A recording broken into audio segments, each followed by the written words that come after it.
G'day guys, I'm Wayne from Kokoda Spirit. Well, welcome to your itinerary. I'm just going to talk you through your journey across the Kokoda Trail. All the hard work has now been done. All the blood, sweat and tears of months of training has come to this. It's going to be a few nerves, lots of excitement. Stay tuned as we walk you across day by day across your journey. Day one, guys, of our journey from Kokoda to Owers Corner. There's going to be a few butterflies today as we get down our bus down to the airfields of Port Moresby to take our charter flight across to Kokoda.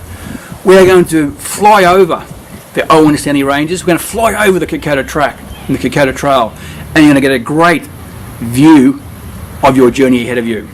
On arrival in Kokoda, your bags will come off the plane. The porters will take them up to the battlefields, and then an opportunity for us to meet your personal porters, just to chill out, have something to eat, go and visit the museum, and then we'll talk about the battles that took place on Kokoda.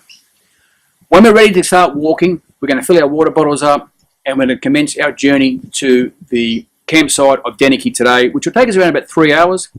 A fairly flat walk initially through some of the villages, and then a little bit of undulation until we get to the village of Hoi. We can stop and have a bit of a swim before we do our first climb of this section of the track up to the village of DENIKI, which will take us around about 55 minutes to get from Hoi up to DENIKI for your first real taste of the Kokoda Trail. In camp at DENIKI, you'll be able to have a good view back down to Kokoda, the airstrip, and just see how much distance you've covered just in that small first day of walking.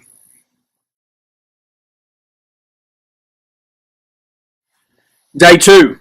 Our destination today is the village of ALOLA, which is around about 1,385 metres above sea level. Our journey is going to take us through some spectacular jungle today, and it's quite brooding, dark, dank, this section of the track. And from DENIKI, we've got about a 3.5 hour walk to get to the village of IORABAIWA. We'll stop and have some morning tea, and hopefully we'll be able to get some soft drink and maybe some fruit and maybe some twisties if the villagers have them there. From the IORABAIWA village, we've got a 1 hour walk undulating up to the IORABAIWA battlefields, which is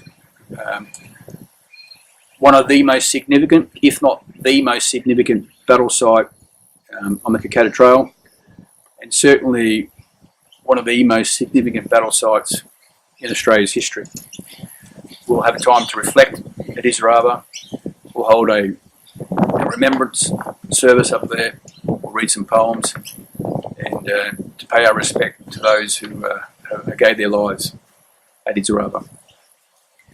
At IORABAIWA, we'll stop and have some lunch, and then refuel our bodies before we commence the next section of our walk up to the village of ALOLA, which will take us about 2.5 hours, and a few steep climbs in this area, but generally a reasonably pleasant walk to the highest point of this section of the track before we descend down into ALOLA. ALOLA is an absolutely beautiful village, great vista, and set inside the magnificent valley in this area. A really, really good night 2 campsite for us just to sit back and just go, wow, what an incredible journey so far.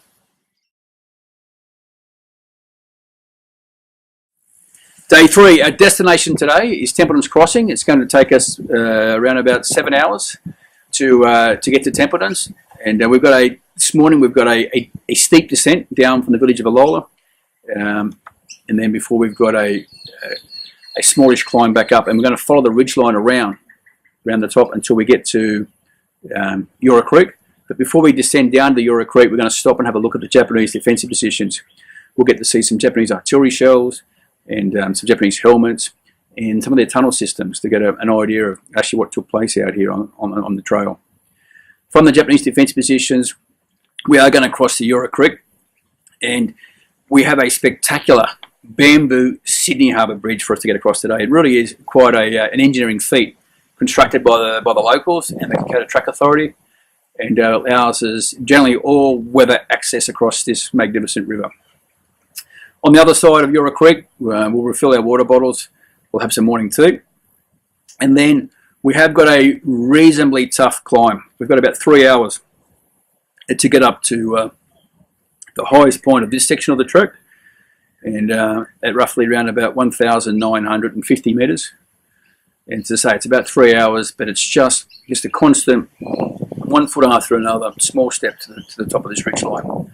And then from when we reach that highest point there, we've then got we just undulate across the top of the ridge line before we descend down into Templeton's Crossing. And from that highest point, it's going to take us about 60 to 65 minutes to get down to camp. And Templeton's Crossing is a magnificent campsite. Yora Creek runs through it. There's great swimming holes down through there, great grassy campsites, and just a real joy to be there. So a great reward for a tough day's walking today.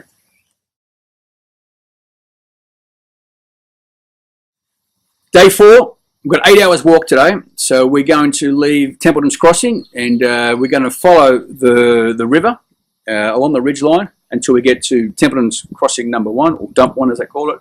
We're then going to cross a log bridge to get across. We're going to stop for morning tea.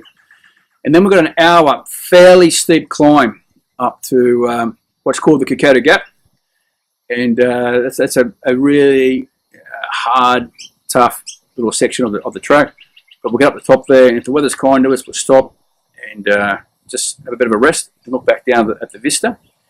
And then we've got about 45 more minutes undulating across the top until we get to the highest point of the track of Mount Bellamy at 2,190 metres. And you're really broken the back of it then on that highest point there. And this section of the track is fantastic. This is the ancient Arctic beech forest. We have magnificent pandanus trees. We had grandfather moss dropping down there. We have some of the birds of paradise for this area there. And of course, we have the magnificent beech trees, which are just spectacular. The girth of these trees is just incredible. Take your time walking through this area. Stop, have a look, take some photos, because it really is amazing.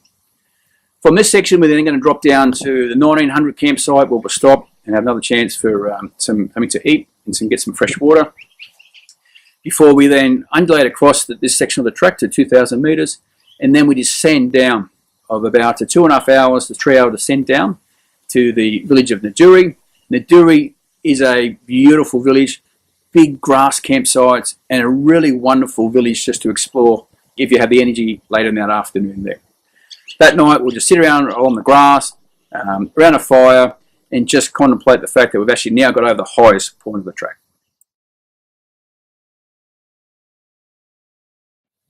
Day 5, destination today is the village of MENARI, and MENARI is the second largest village on the track.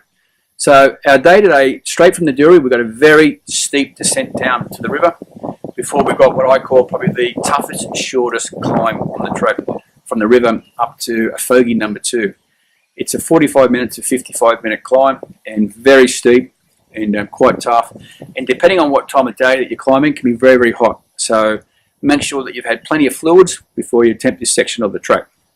At the top of Afogi number 2, you look back and you got a magnificent vista back out to Mount Victoria, to Mount Bellamy, and a good indication of where you've actually walked from. From Afogi number 2, we've got a 25 to 35 minute descent down to the big village of Afogi, and Afogi is the largest village on the trail. Somewhere between 800 to 1,000 people have been counted in the census there, but you won't see that many people because now most of the people have relocated back to Port Moresby for work opportunities. From Afogi, where our next destination is getting to Brigade Hill, and it's going to take us around about an hour and a half to get from Afogi up to Brigade Hill. And Brigade Hill is one of the most significant parts of Australia's history. It's between the 6th, 7th and 8th of September 1942. 101 Australian soldiers at the Battle of Mission Ridge and the Battle of Brigade Hill lost their lives. So a place of an emotional place, it's a spiritual place, and it really is the heart and soul of the trail. So take your time and I guess just feel the emotion of this place. As you walk up to Brigade Hill, it's a big grassy knoll. You may see some sticks placed on the knoll up there on the Brigade Hill. And these were the original burial places of the Australian soldiers who lost their lives. They've now been relocated back to Amana War Cemetery, but our boys were laid to rest up there. And you can feel the energy of this place. You can feel the spirits of our diggers up there. Your guide will stop and we'll hold a service, read some poems, and just reflect on the sacrifice and loss and courage and endurance of these guys. From Brigade Hill, we've got a long descent down to the village of MENARI. It's going to take us about 2 hours and 15 minutes from Brigade Hill to get downhill. Quite steep, quite long, all the way down there until we hit the MENARI River. And then we've got a short, sharp climb up to the village of MENARI. And as I said earlier on, MENARI is the second largest village on the track. There's an airfield there and a very big grassy campsite for us tonight. So chance to have a swim in the river and just reflect on the journey so far. Day 6, destination today is the village of NAORO. We're going to leave MENARI and we're going to climb up a 45-minute climb from MENARI up to the MENARI Gap. And quite a hot, sharp, short, tough little climb, but you guys are used to it by now. Your guy would have told you lots of stories about this section of the track. But once you hit the top of this part at the MENARI Gap, we're then going to undulate across for about 10-15 minutes before we got a reasonably strong and steep descent down what they call the wall. So thankfully we're descending down the wall and we're not climbing up the wall. And once again, depending on the weather, it's either going to be nice and dry and fast downhill, or it could be very, very slippery as we descend down towards the swamp area. After we descend down the wall, we are going to enter the swamp area. So once again, make sure you got yourself sprayed up with your Bushman's or your Aerogard or whatever your preferred brand of insect repellent is. We'll stop here, we'll get some water, and then we'll walk to the village of ALOLA and cross one small creek there. And then from there, we're going to walk to the Brown River. Depending on what time of the year it is, once again, it's been rain or not, we may walk across a log or we may wade through the river to get through here. We're now entered the swamp area, really. So if it's raining, guys, you're in for a real treat. The mud is going to be over your boots, it can be somewhere between your boots and up to your knees. But if it's not raining, it can be a fast, flat walk through the swamp area. And then at the end of the swamp, we've then got an hour and 15-minute climb up to the village of NAORO. And you might have saw some photos of NAORO. It's a big, brown, beautiful-looking village. And then once in camp at NAORO, we have a beautiful shower and a chance to look back at, once again, spectacular vistas tonight. And hopefully, if the weather's kind to us, a really, really pretty sunset.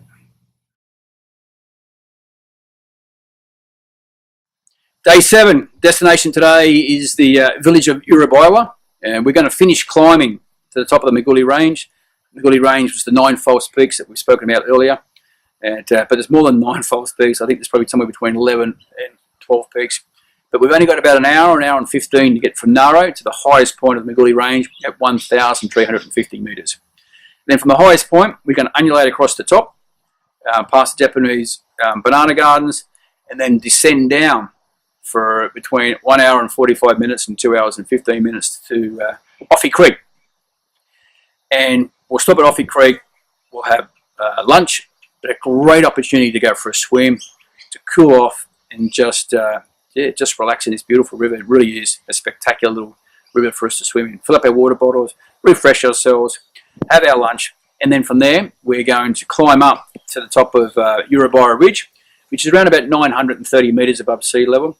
And it's going to take us about an hour to hour and 15 to climb up this section of the hill. Once again, hot and fairly dry and a tough climb. But the good news is, guys, we've only got 3 more hills to go. So get to the top of this one and we're starting to head for home. Once we get to the top of this IORABAIWA ridgeline, which is the furthest point that the Japanese got to, and we'll stop once again there and reflect. We'll have a look at some of the Japanese positions, we'll have a look at the Australian positions, and then from there we've got a 35-minute descent down to our campsite tonight of IORABAIWA. And if the weather's kind to us, IORABAIWA hopefully will have a spectacular sunset for us. You can almost see the finish line, except there's a big hill in the way, but it gives you a great indication of where you are, and looking down to the valley and to know you haven't got that much further to go.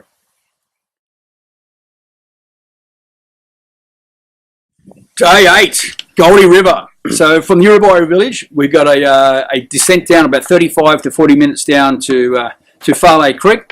We're going to take our boots off, and we've got 3 hours of walking through some of the most spectacular scenery on the trail. 22 river crossings today, and a great chance just to walk through the water and look at the magnificent scenery for this area there. We'll stop, have a swim at one of the beautiful little water holes there, and have some morning tea, and then we're going to climb up Immature Ridge. Now, Immature Ridge is a pretty tough climb. It's going to take between 45 minutes to an hour to get to the top of Immature Ridge, and she can hurt. But once again, you've travelled a long way across this trail, so once again, small steps, 1 foot after another, get to the very top. Immature Ridge is extremely important from a historical perspective. It's the furthest point the Australians withdrew to, and from this point, the orders were given that the Australians were not to withdraw any further past this point. They will stand and fight for the death of this area. And you'll see there's weapon pits in this area, and with the Australians actually dug in deeply to withhold the Japanese from coming any further. The Japanese never got that far, but the fact that the Australians withdrew and knew that there's been no further withdrawal past this point must have been a fairly tough situation for them to be in. So from the top of Immature Ridge, that's it, guys. We've got one more uphill to go after this, and we're going to descend from Immature Ridge down for just close to an hour until we get to the campsite of what we call Good Water, and we're going to stop and have some lunch there, go for a swim, chill out, because we haven't much further to go. We stop, something to eat, relax, swim. From Good Water, we've got an hour and 15 minutes to get to Goldie River. And the Goldie River is, once again, depending on what time of year it is a magnificent campsite. There is just a spectacular river to sit back in and swim in. There's a beautiful little swimming hole there. The water is crystal clear. That's if it's not raining. Don't hold it against me if it's raining. I can't do anything about the rain. But if it's not raining, the river is a great way to stop and just reflect on the journey that you've just about completed. Tonight, we'll sit around and talk about our journey so far, because tomorrow, we haven't got far to go. Day 9. Wow, we're nearly here. 45 minutes to the finish line to get to the top of up there at Owers Corner, to walk through those arches, to have walked 9 days in the footsteps of heroes, to have gone on this incredible journey. We're now down to the last 45 minutes. But as Kokoda always does, it's always got a little bit more to give you. It really is a tough, hot, uphill finish of 45 minutes to the top. You're going to be sweating, you're going to be keen to get to the finish line, but it just keeps giving you just a little bit more. To walk through those arches is one of the most emotional, spiritual, and incredible, extraordinary things that you've ever done in your life. It's so hard to describe the emotion of walking through those arches on your own, with a mate, with your family, with whoever. Only you know what you've gone through to get across this track. Only you can really feel the emotion of this place. It really is an incredible way to finish your journey across the track. So, Kokoda, done, dusted, smashed it. Well done, everybody.